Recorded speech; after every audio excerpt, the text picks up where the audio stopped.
Hello friends, good morning.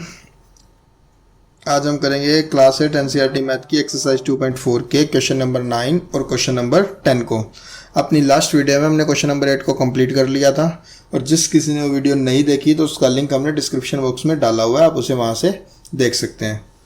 ठीक है, तो आओ करते हैं शुरू। क्वेश्चन नंबर 9 क्या है? Question number 9, a grand father is 10 times older than his grand daughter. कहते हैं कि कोई ग्रैंड फादर है, वो अपनी बेटी से ग्रैंड डॉटर उससे कितने 10 टाइम्स ओल्डर है। मतलब 10 टाइम्स ओल्डर होने का मतलब क्या होता है? अगर उनकी ग्रैंड डॉटर 5 ईयर की है तो उनकी एज कितनी हो जाएगी? 5 × 10 मतलब 50 ईयर्स। ठीक है, ये तो सिर्फ एग्जाम्पल की बात है, हम देखेंगे कि हमें यहाँ पे करना क्या है। उसके बाद he is also 50 years older than her, और कहता है कि उसकी एज से वो 54 ईयर बड़े हैं। ठीक है, तो ये हमारे पास दो रिलेशन दे दिए। एक तो यही कि उसकी एज से 10 टाइम्स ज़्यादा है, मतलब 10 टाइम्स है, और दूसरा ये कि जो उन दोनों की एज का डिफरेंस है वो कितना है? 54 है। तो फाइंड देयर प्रेजेंट एज। तो हमें ग्रैंड फादर की किससे बड़ी बताई है, मतलब किससे 10 टाइम्स बताई है? हमारी उनकी ग्रैंड डॉटर से। तो सबसे पहले किसकी एज्यूम करनी पड़ेगी? मुझे ग्रैंड डॉटर की एज को मानना पड़ेगा। तो मैं लिखूंगा यहाँ पे क्वेश्चन में अपने क्या, let the present age of granddaughter be X years. Clear? ठीक है, अगर ग्रैंड डॉटर की एज X ईयर है तो ग्रैंड फादर की कितनी हो जाएगी? देयरफॉर, तो यहाँ लिख देंगे therefore present age of grand father is कितनी? X की कितने टाइम्स? 10 टाइम्स, तो 10X ईयर। क्लियर? अब बच्चों एक चीज़ और बताता हूँ, ये एज वाले जो क्वेश्चन होते हैं ना, ये बहुत इंपॉर्टेंट होते हैं।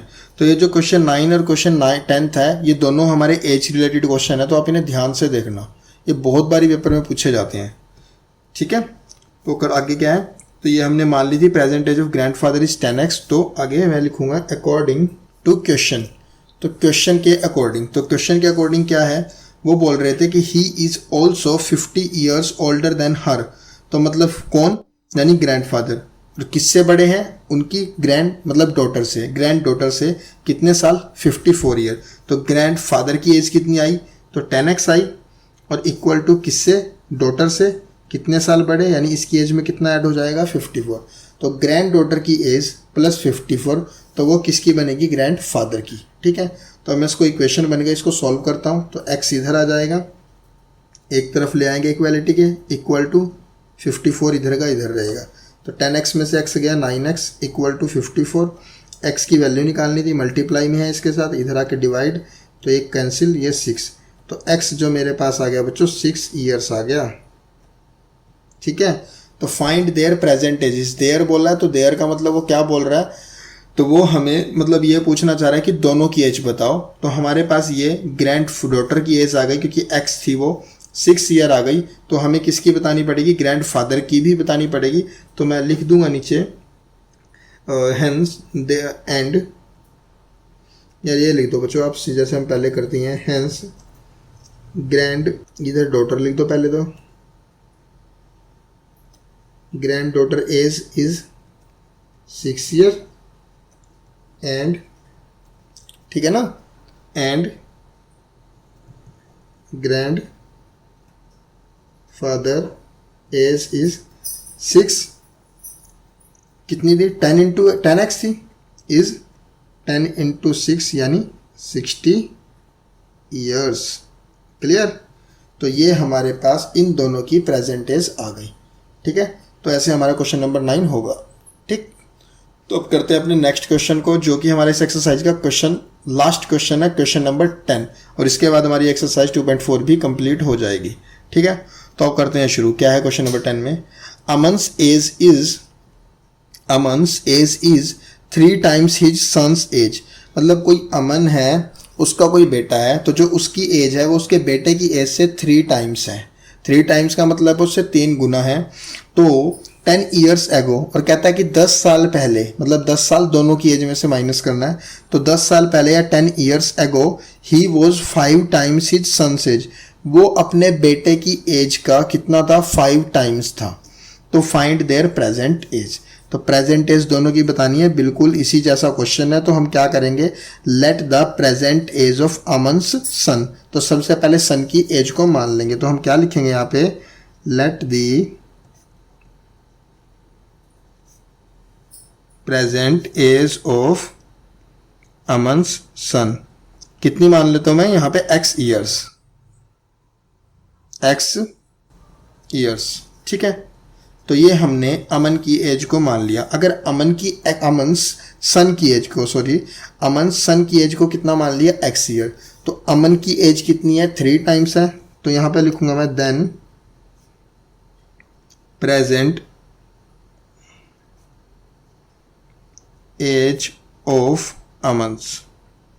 तो अमन की कितनी हो जाएगी, 3 टाइम्स। तो ये हो जाएगी x की 3 टाइम्स, यानी इसको हम लिखेंगे ऐसे 3x। इतना क्लियर हुआ। चलो ठीक है, आगे चलते हैं। अकॉर्डिंग टू क्वेश्चन, इतना करने के बाद अब क्वेश्चन में क्या था, 10 ईयर एगो। 10 ईयर एगो का मतलब होता है कि 10 साल पहले। तो मतलब मुझे इसकी एज में से भी 10 साल घटाना पड़ेगा, अमन के सन की एज में से भी और अमन की एज में से भी। तो 10 साल पहले ही वॉज, कौन, अमन, 5 टाइम्स हिज सन्स एज। वो अपने बेटे की एज का कितना था, 5 टाइम्स था, ठीक है। तो हम क्या करेंगे, अकॉर्डिंग टू क्वेश्चन में पहले तो हम 3x माइनस 10, ये अमन की एज आ गई 10 साल पहले। तो ये किसके बराबर था, अपने बेटे की एज। बेटे की एज को में से जब 10 साल घटाएंगे, इसका कितने टाइम्स था बच्चों, 5 टाइम्स। तो इसको हम मल्टीप्लाई कर देंगे 5 से। तो ये हमारी ऐसे स्टेटमेंट बन जाएगी, ठीक है। तो मतलब स्टेटमेंट को मैंने ऐसे इक्वेशन बना लिया। अब इसको सॉल्व करते हैं। तो इधर तो 3x माइनस 10 ऐसे का ऐसा, 5 को x से कर देंगे 5x, 5 को 10 से कर देंगे 50। x वाली टर्म्स वन साइड, तो x इधर आ जाएगा, ये 10 उधर। जब ये इधर आएगा इक्वलिटी के, तो 5 उधर प्लस का था, इधर माइनस का हो जाएगा 5x। ये इधर माइनस का 50 पहले ही है, तो इधर रहेगा। ये माइनस का 10 जब इक्वलिटी के उधर जाएगा तो ये प्लस हो जाएगा, तो ये आएगा, ठीक है बच्चों। अब आगे 3x में से 2x गया, क्योंकि छोटे में से बड़ा नंबर घटा रहे हैं, तो माइनस का 2x। माइनस के 50 में से 10 गए, तो माइनस का 50 बड़ा है, तो ये आएगा माइनस के 40।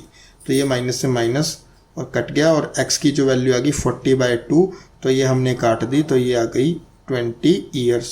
तो अब मेरे पास आ गई ये 20 ईयर्स। तो हमें फाइंड देयर प्रेजेंट एज, दोनों की प्रेजेंट एज को बताना था। तो पहले मेरे पास किसकी आ गई, पहले मैंने मानी थी x, किसकी मानी थी, अमन्स के सन की। तो मैं यहाँ लिखूंगा हेंस अमन्स सन्स एज इज कितनी बच्चों, 20 ईयर्स, ठीक है। और अमन के बेटे की आ गई, और उसके बाद किसकी बतानी थी, हाँ अमन की ना। तो क्योंकि बेटे की आ गई तो अमन की लिखनी है, देन एंड लिख दो, देन की बजाय एंड अमन्स प्रेजेंट एज या एज इज। तो अमन की कितनी थी बच्चों, 3x थी, मतलब 3 टाइम थी। तो यानी 3 × 20, तो दैट इज 60 ईयर्स, ठीक है। तो इसी के साथ हमारा क्वेश्चन नंबर 10 भी कंप्लीट हो गया और एक्सरसाइज 2.4 भी कंप्लीट हो गई, ठीक है। अपनी नेक्स्ट वीडियो में अपनी आगे की एक्सरसाइज 2.4 को 2.5 को करेंगे। और इसी के साथ हम अपनी वीडियो को एंड करते हैं। Thank you.